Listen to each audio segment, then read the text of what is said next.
Hey everyone, welcome back to Daily English Bite, your daily dose of English and ideas.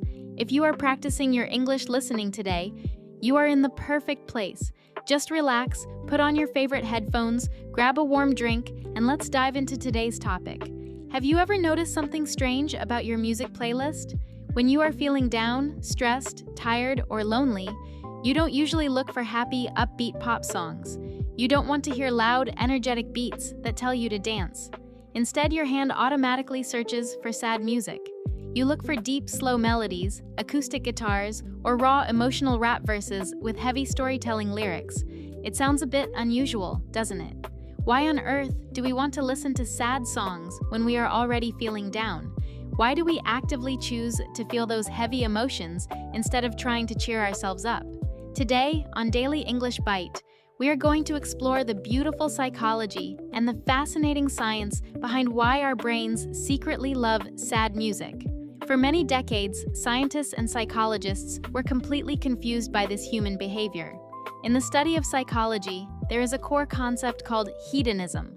This concept states that human beings naturally seek pleasure and try their best to avoid pain. According to this rule, listening to something that makes us feel sorrowful or makes us cry should be something we completely avoid.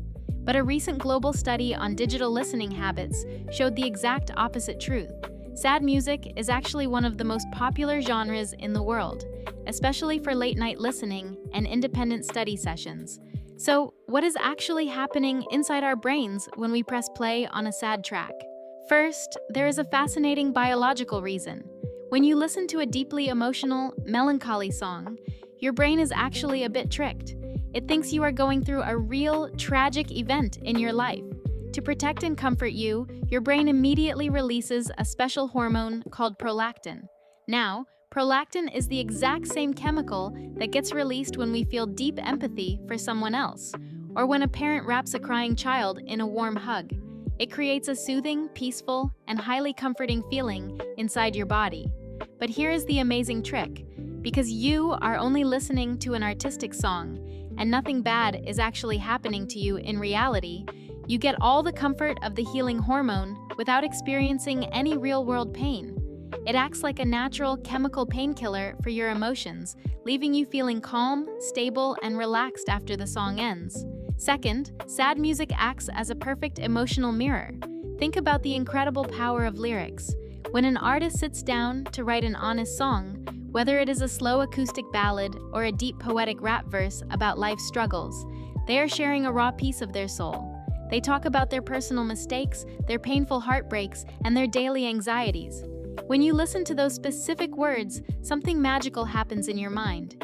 You realize that someone else, perhaps thousands of miles away, or from a completely different background, has felt the exact same pain, the exact same isolation, or the exact same confusion that you are feeling right now.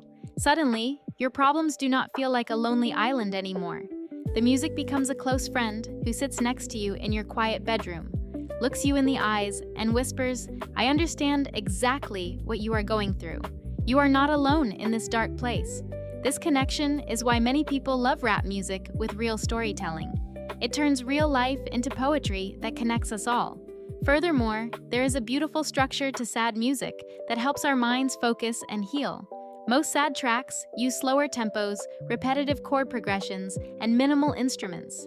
This specific musical structure matches the natural resting heart rate of the human body. Unlike loud, fast-paced commercial music that forces your brain to process too much data and increases your adrenaline, slow music gives your brain a quiet space to breathe.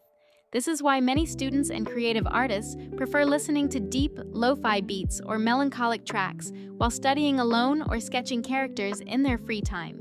It lowers your anxiety, shuts down the external noise of the world, and allows you to enter a state of deep, uninterrupted focus. Psychologists often call this whole emotional journey catharsis. Catharsis is an ancient Greek word that means the purging or clean release of strong, hidden emotions. Happy music can sometimes feel exhausting when you are sad, because it forces you to smile when your heart is not ready. It feels fake and unnatural. But sad music gives you safe permission to feel your true emotions without any judgment. It allows you to cry, to process your complicated thoughts, and to gently wash away the built-up stress of daily life. It is not about staying sad forever. It is about moving through the sadness so you can come out stronger, lighter, and more peaceful on the other side. Think about how we use music to escape from daily life. When the pressure of school, work, or future plans becomes too heavy, a solid playlist is like a shield. It gives us a temporary home where we don't have to pretend to be perfect. Sad music reminds us that life is a beautiful mix of both joy and sorrow, and it is completely okay to not be okay sometimes. So the next time you put on a moody playlist on a rainy night or during a quiet bicycle trip, don't feel bad about it at all. Your brain is not being dramatic or weak. It is simply using a beautiful, artistic tool to heal itself, process reality, and find balance in a very noisy world. Thank you so much for spending your time with me today on Daily English Bite. I hope this episode was helpful for your English listening practice and gave you a brand new perspective on your favorite songs. Before you go, I have a special question for you. What is that one sad song or artist that always makes you feel better when life gets tough? Let me know the title in the comments below. I would truly love to see your recommendations and discover new music through your eyes. Don't forget to hit the subscribe button, leave a warm like, and share this bite of English with your friends. Until next time, take care of your mind, enjoy the melody, and have a beautiful day. Bye for now.